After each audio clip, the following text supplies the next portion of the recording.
Hola, este es uno de los pocos libros sobre una reflexión sobre el amor, ¿no? El amor en forma de dolor se escribió en el 2024, creo, o 25, y solo se encuentra en BookBook y en Amazon. Entonces, el libro trata de siete resplandeceres o siete capítulos y básicamente en el primero hablamos de la superficialidad, ¿no? La historia de un hombre que atraviesa una experiencia que termina produciéndole dolor, apego, nostalgia, pero el libro utiliza esa experiencia para hablar de algo mucho más amplio, ¿no? Donde se hace la pregunta de qué ocurre con nuestra identidad cuando quedamos atrapados en nuestros recuerdos, emociones y creencias. Entonces se dice originalmente que es una relación amorosa, pero el resultado termina siendo algo mucho más profundo, ¿no? Relacionado con el ser, la conciencia, la memoria, lo trascendente. Por eso esta historia está construida como una especie de sueño dentro de otro sueño, donde el protagonista empieza a descubrir que aquello que recuerda, aquello que cree y aquello que siente puede modificar completamente su experiencia de la realidad.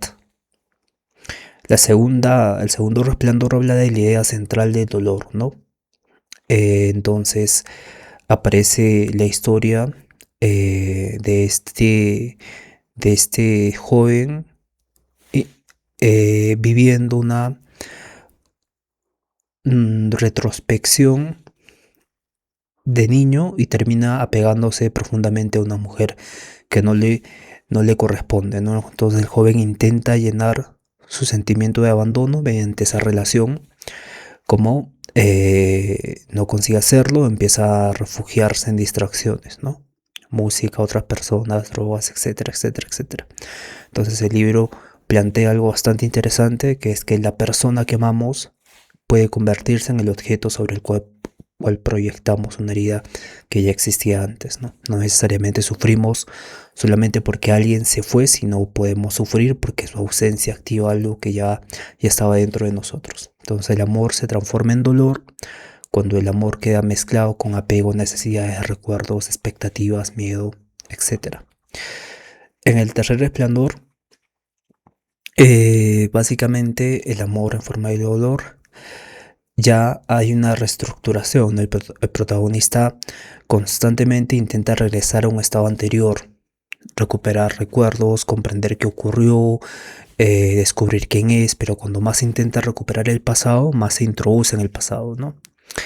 Y el verdadero significado al final es el restablecer una nueva vida, un nuevo comienzo. No se trata de recuperar exactamente quién eras antes del dolor, sino se trata de reconstruir a una nueva versión de ti después del dolor, ¿no? En el cuarto resplandor, el protagonista utiliza el celular como una representación de la memoria y el vínculo pasado.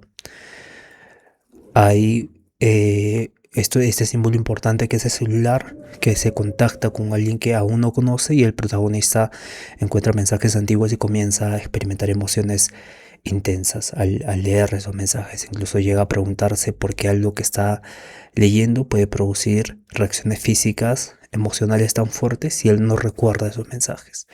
Es como esa película El Eterno Resplandor, creo, de Jim Carrey, pero mezclado en claro, ya en Jim Carrey esta fantasía de que hay una pastilla, bueno, no hay una pastilla, hay una empresa que te ayuda a recordar tu vida pasada, bueno, no, te borra la memoria y tienes que empezar de cero, etcétera, etcétera.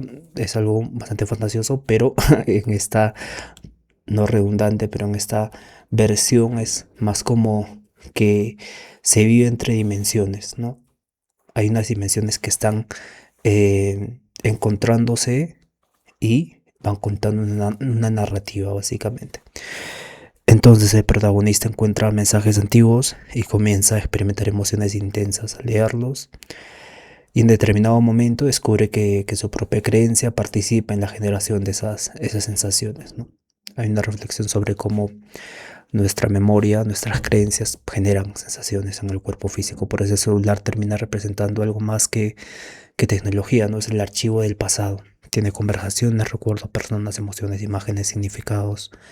Y al final ocurre algo fundamental, que el protagonista restablece este celular como si fuera de fábrica, que simboliza una ruptura con el pasado y representa el ya no voy a seguir viviendo aquello que ocurrió, básicamente. Entonces la propia reseña del libro interpreta precisamente ese restablecimiento como una metáfora de borrar cicatrices del pasado y comenzar nuevamente, ¿no? Y claro, en el cuarto capítulo, casi quinto, aparece un niño encerrado en una habitación oscura, llorando y aparentemente cargado de rencor, ¿no? Una figura luminosa toca su cabeza y el niño comienza a recuperar alegría. Entonces, el amor en forma de dolor tiene este simbolismo donde el protagonista se acerca y simplemente trata de decir que todo está bien, ¿no? Como un tipo de interiorización hacia algo más profundo, que sería en este caso el niño, ¿no? Que sería la inocencia de haber experimentado cosas que no debía experimentar. Es como la experiencia de inocencia, es como vimos siempre la pizarra blanca, ¿no? Una pizarra blanca que se va llenando de cosas. Y que claramente el ideal de la pizarra blanca termina restableciéndose con un borrar y un restablecimiento.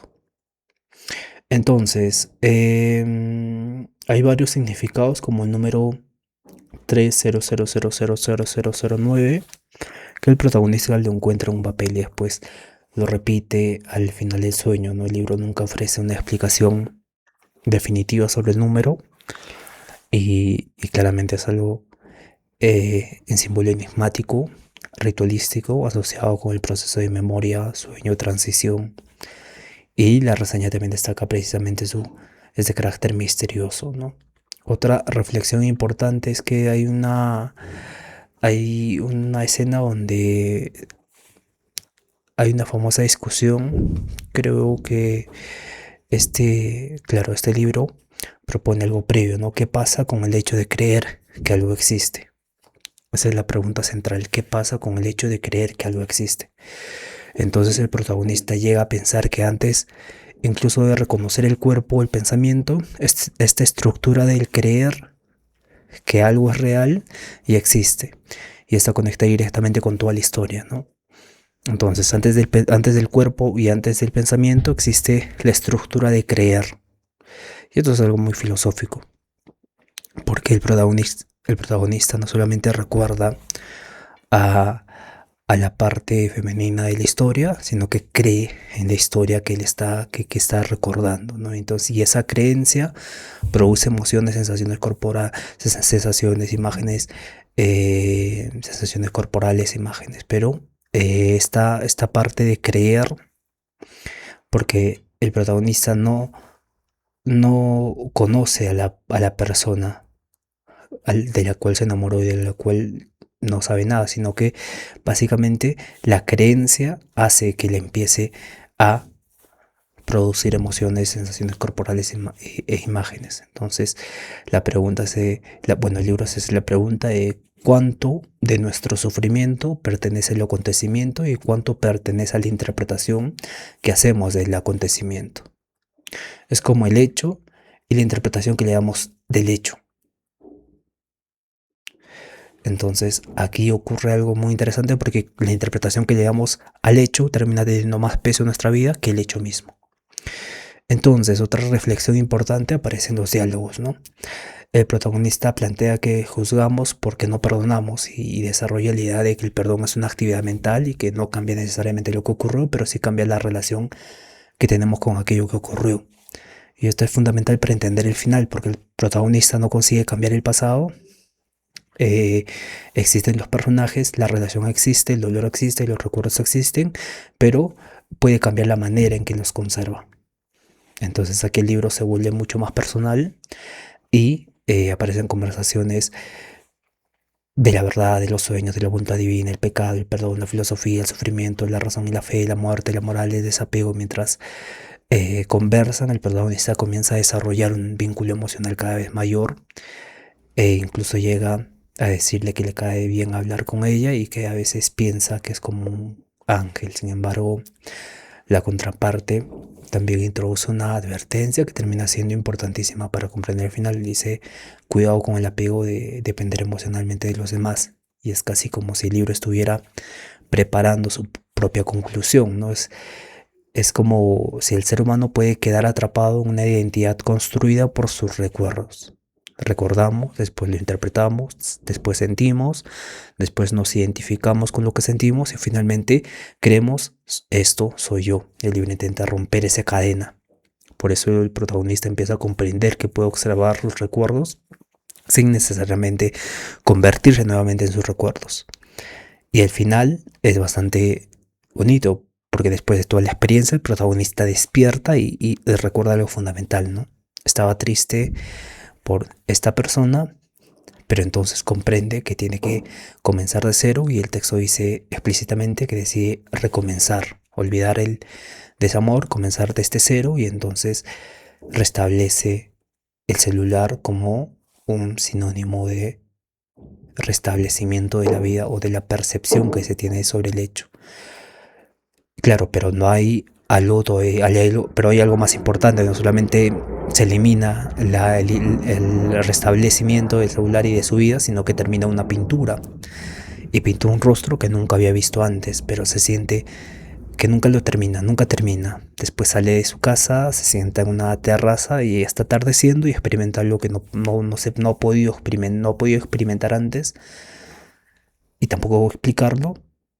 Y llega a su casa y el recuerdo sigue existiendo, pero ya no tiene la misma fuerza. Entonces el texto dice que los recuerdos se vuelven tenues y que el sentimiento se pierde en el presente. Entonces aparece esta joven de cabellos rizados al final, se sienta frente a él, el sol ilumina su cabello, él se levanta, ella lo mira, él sonríe y termina con todo pasa. Y claro, la última escena significa que la joven no necesariamente significa que el protagonista entró o encontró una nueva relación de pareja, sino que puede representar algo mucho más profundo, que es básicamente la posibilidad de volver a vivir, ¿no? Durante todo el libro el protagonista está mirando hacia atrás, recuerdos, esta persona, dolor, sueños, pasado, identidad, y al final ocurre lo contrario, presente, atardecer, sonrisa, otra persona, posibilidad. Ya no está intentando recuperar lo perdido, está disponible para experimentar algo nuevo. Y por eso la frase final es todo pasa, ¿no? No significa nada importa, significa el dolor pasa, el amor pasa, las personas pasan, los recuerdos cambian, las etapas terminan y nosotros también cambiamos. Entonces, si tuviera que resumir y definir el libro, básicamente lo haría con 7 grandes reflexiones, ¿no? El amor puede convertirse en dolor cuando se transforma en apego. 1. 2. Las heridas anteriores pueden determinar a quién nos aferramos. 3. Los recuerdos no son simplemente información, pueden reconstruir emocionalmente nuestra experiencia. 4. Las creencias influyen en aquello que sentimos y en cómo interpretamos la realidad. 5. El perdón permite modificar nuestra relación con el pasado. 6. Restablecerse no significa borrar que algo ocurrió, sino dejar de vivir subordinado a ello. Y 7. La vida continúa cuando dejamos de intentar regresar constantemente al pasado. Entonces el libro comienza con esta persona atrapada en aquello que amó y termina con esa misma persona capaz de mirar nuevamente hacia el mundo, ¿no? No termina con la recuperación de esa persona, termina con esta recuperación propia del protagonista. Y esa es probablemente la razón por la que el último capítulo titula Restablecimiento o Nuevo Amor. Es volver a encontrarse uno mismo y ese encontrarse uno mismo habilita la posibilidad de creación de algo nuevo. Es un libro interesante, muy bonito y que seguramente le va a ayudar a gustar también.